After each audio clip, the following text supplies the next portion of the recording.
So I got to tell you this amazing little story, true story. A mother in Minnesota calls me up. So her 14-year-old son attempted suicide. So now he's in the state hospital in the 6th floor, the psych ward. They're holding him there for 48 hours for observation. The place is dangerous. I thought, this poor kid must be scared out of his wits. I go into his room. He's lying back in his bed, reading a comic book or something, as if he were in camp. He hears the screaming. Doesn't bother him. Really jaded. I try to make some conversation with him. He's not interested. Doesn't even look up. I said, your mother asked me to come see you. She's worried about you. What should I tell her? So you're doing okay? Can I tell her you're fine? I keep trying. He keeps shrugging me off. Finally, he says, why don't you go home? The chaplain has already been here. I said, what did the chaplain say? He says, something stupid. I said, really, what did the chaplain say that was stupid? Present chaplains excluded.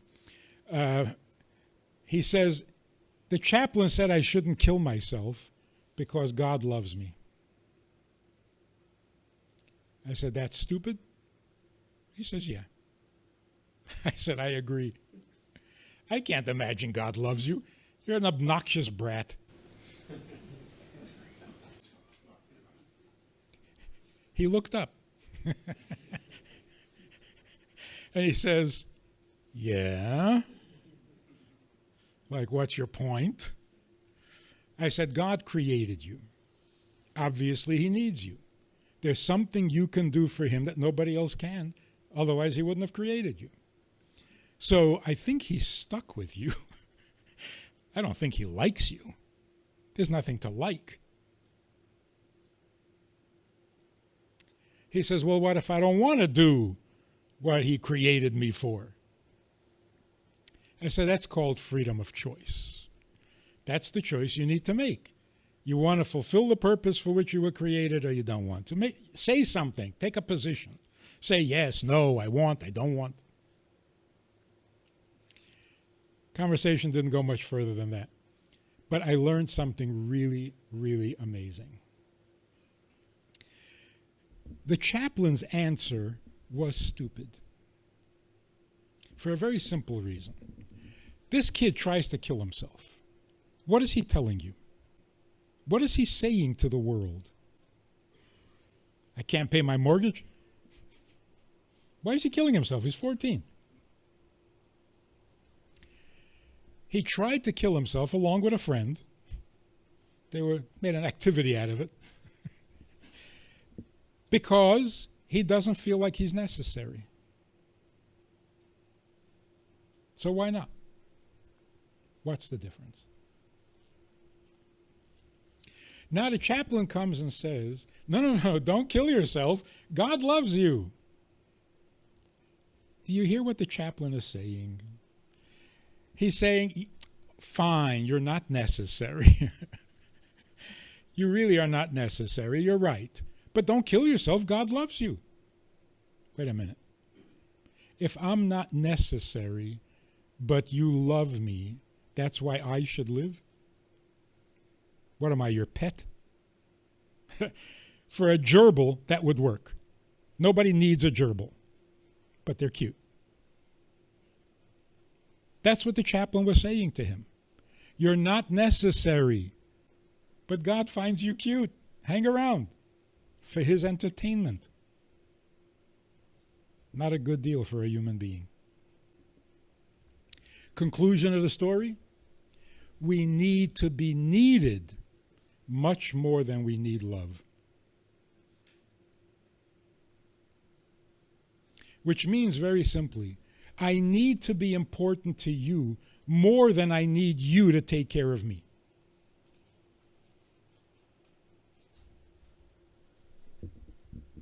And why is that? Because if you need me, then I have a life. If you're just taking care of me, all you're going to give me is an existence.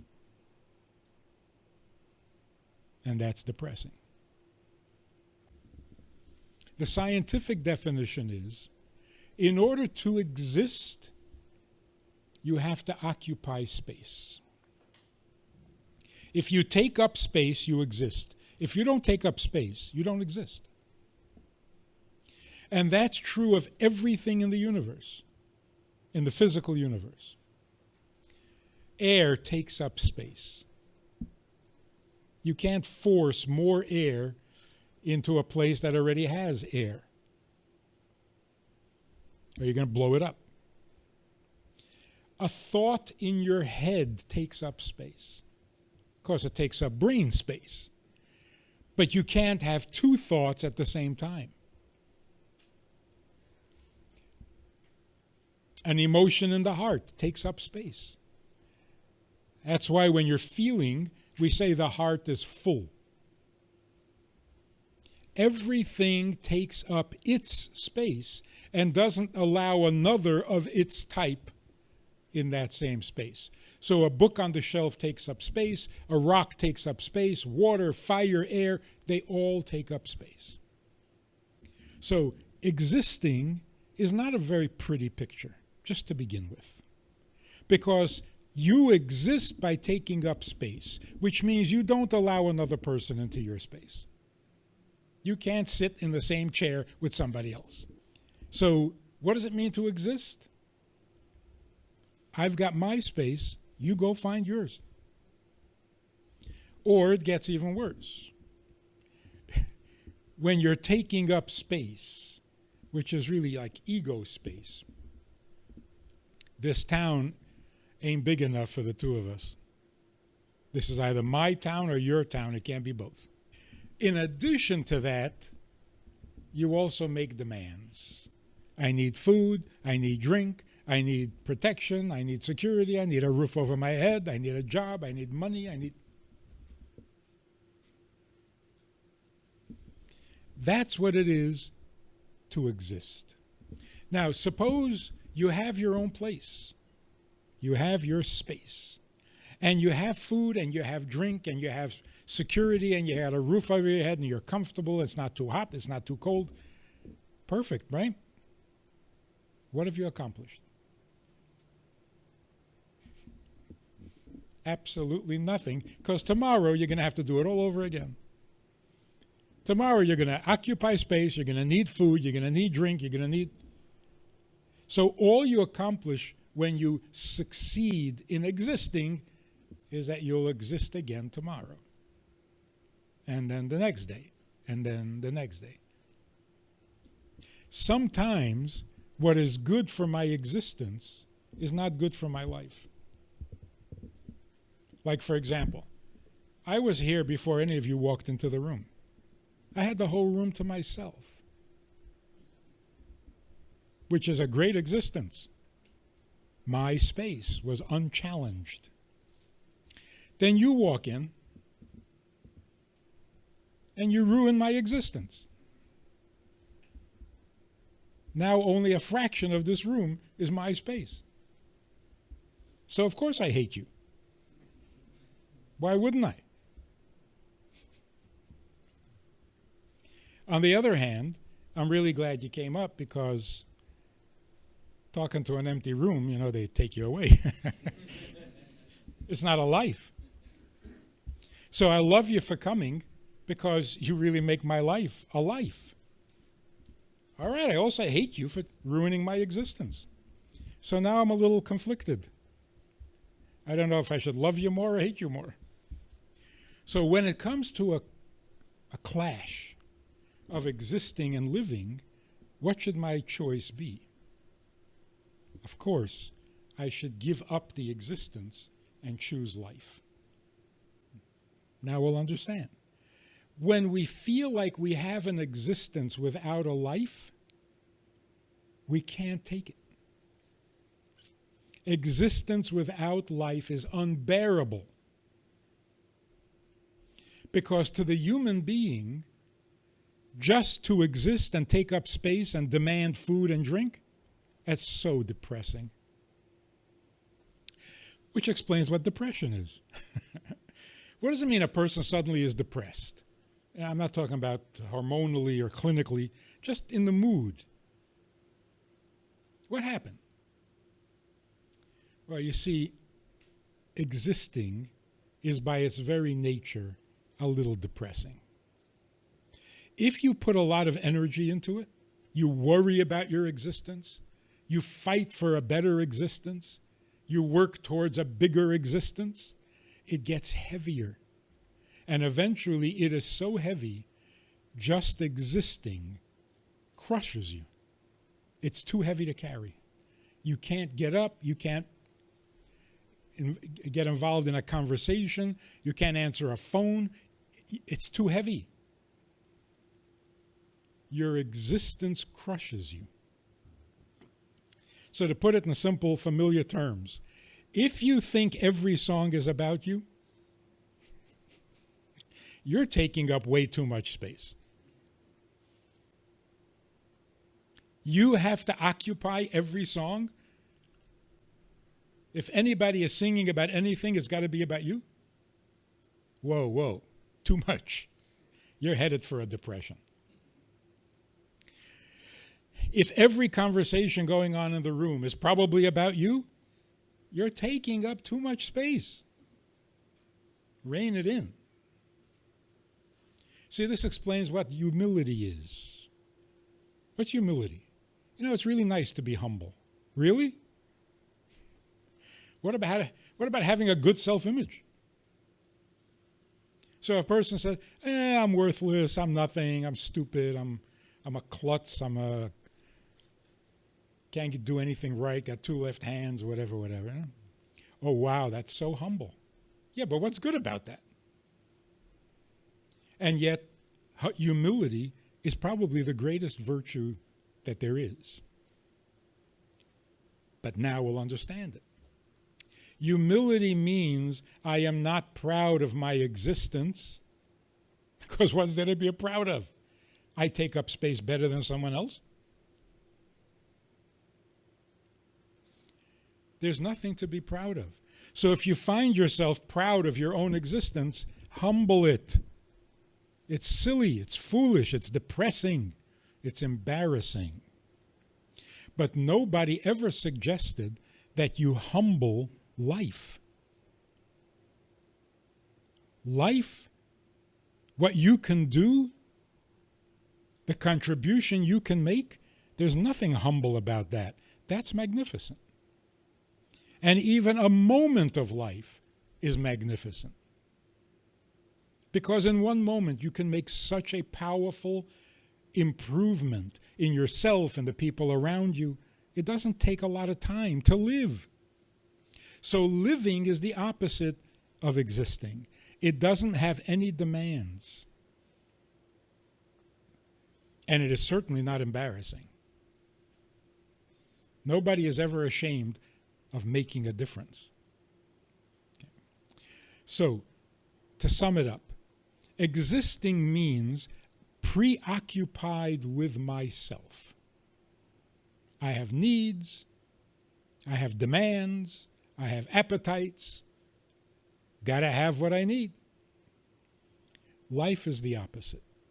Life means, who needs me? What am I needed for?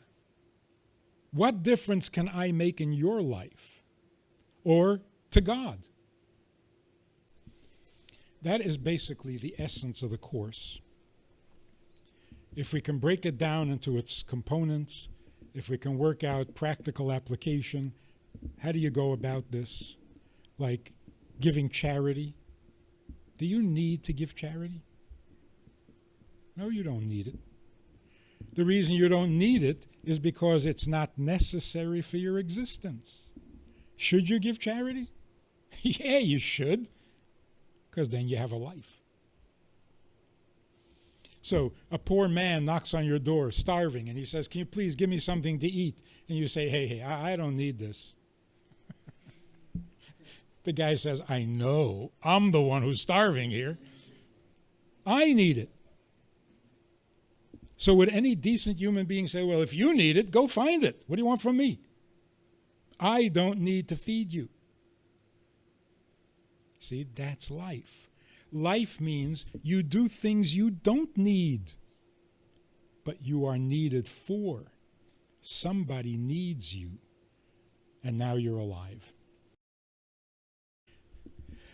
This goes against everything that psychology, modern psychology, preaches. In modern psychology, you are the center of your universe. You got to take care of yourself first. Sure, you should love your neighbor, but first you got to love yourself. That's a bad message. Really a bad message. We love ourselves way too much. Even people who hate themselves love themselves way too much. So here's the simple equation of life. You have this following choice. Do you want to be needed or do you want to be needy? That's it. That's what it comes down to. It's not that complicated. You want to exist and take care of your needs, or do you want to live and take care of somebody else's needs? You can ruin someone's existence. You can starve them. You can throw them out of their home, take away their space. You can ruin their existence. You can't ruin their life.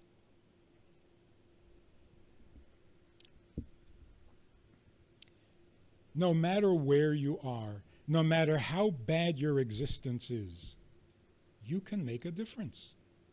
You can be needed. In fact, you are needed. There's a story in the Bible. Joseph was in the pit. He had been falsely accused. He was sold into slavery. He was abused. But he sees two other guys who don't look as happy as yesterday, which is kind of hard to tell when people are in a dungeon. But for some reason, they looked unhappier than they did yesterday. So he asked them, what's the problem? And he solved their problem for them. That's called having a life even when your existence is miserable. See, we don't kill people who have miserable existences. We don't kill people who are handicapped. Their existence is handicapped, not their life. Some people, handicapped, unable to move, accomplish more than the athletes because they have a life. So when we make the mistake of confusing existing and living, we get ourselves into trouble. So going back to the first question, why are we always asking, why am I here? What is the purpose of life? The reason we're not getting an answer is because we confuse the question. The question is not what's the purpose of life.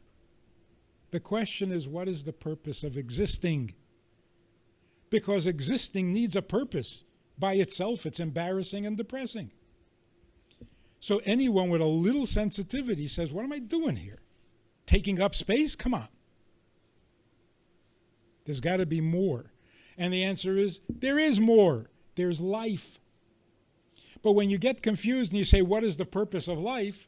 You'll never get an answer. You're already confused. What is the purpose of existing? The answer is life. You're not here to have your needs met. That's stupid. God creates me with the need to eat, so now I got to eat. That's it. Why would God do that? And why would I hang around for this?